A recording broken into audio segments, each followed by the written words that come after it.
Hi friends, Andrew Carruthers here, Education Director for SAMVIA. We want to share a little tip with you about how to avoid the dreaded weight at the top of layers.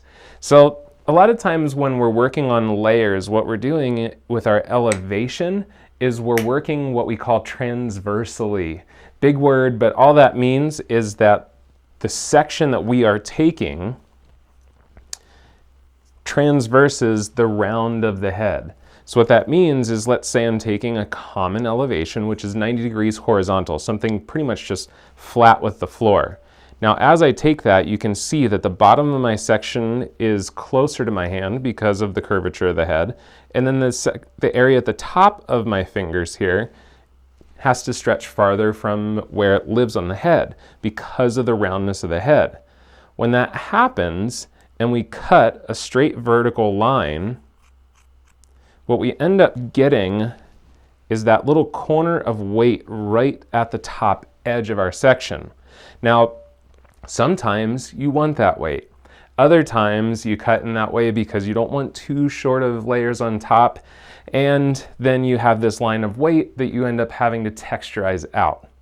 Here's a really simple way to avoid that little excess weight, but still be able to use this as your elevation. If you look, this is a straight line. This is a curved surface. There's nothing saying that you can't cut a slightly curved line in as you cut your section.